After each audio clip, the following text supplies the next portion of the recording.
ত্রাণ দুর্নীতির অভিযোগে গত কয়েকদিনে গ্রেফতার হয়েছেন একাধিক তৃণমূল নেতা। এর মধ্যেই সামনে এলো আরও অভিযোগ। ফের সরকারি ত্রাণ সামগ্রী নিয়ে দুর্নীতির অভিযোগ উঠল দুই জেলায়। দক্ষিণ চব্বিশ পরগনার ডায়মন্ড হারবারে কলাগাছিয়া মোড়ে শুক্রবার রাতে তৃণমূল নেতা রাজু বাগ এবং তার ভাই বিজু বাগের বাড়ির তালা ভেঙে প্রায় 50,000 ত্রাণের ত্রিপল উদ্ধার করেন স্থানীয় বাসিন্দারা। খবর পেয়ে ঘটনাস্থলে যায় পারুলিয়া কোস্টাল থানার পুলিশ।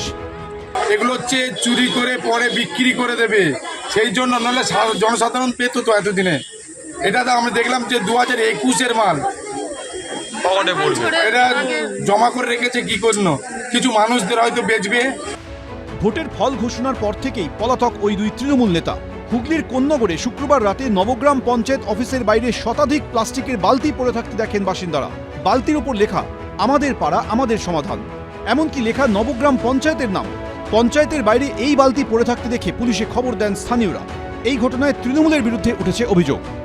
হুগলি জেলার নবগ্রাম পঞ্চায়েতে বালতি চুরি করে এক্সেস বালতি ধরা পড়ে যাবে সেই ভয় পঞ্চায়েতের সামনে রেখে তৃণমূল সদস্য পালিয়ে গেছে রাতের অন্ধকারে। একদম বালতি চোর, এরা বালতি চুরি করছে দিনের পর দিন। যদিও এ নিয়ে তৃণমূলের তরফে কোনো প্রতিক্রিয়া মেলেনি। অন্যদিকে শনিবার সকালে বীরভূমের সাঁইথিয়ায় তৃণমূলের পার্টি অফিস থেকে উদ্ধার হয় বেশ কিছু রেশন কার্ড।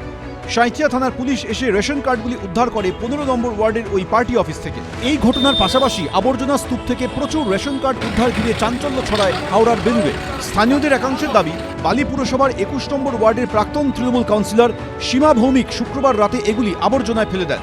প্রত্যেকটা তৃণমূল কংগ্রেসের পার্টি অফিস থেকে ভোটার কার্ড, আধার কার্ড, জমির ডিড আর যাবতীয় অনেক কাগজ বেরোচ্ছে।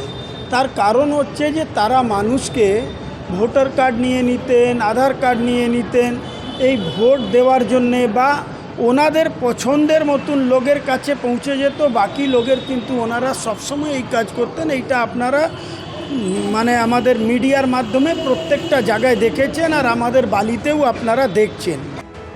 প্রতিক্রিয়ার জন্য প্রাক্তন তৃণমূল কাউন্সিলরকে ফোন করা হলেও তিনি ফোন তোলেননি। বাড়িতে খোঁজ করা হলেও তাকে পাওয়া যায়নি।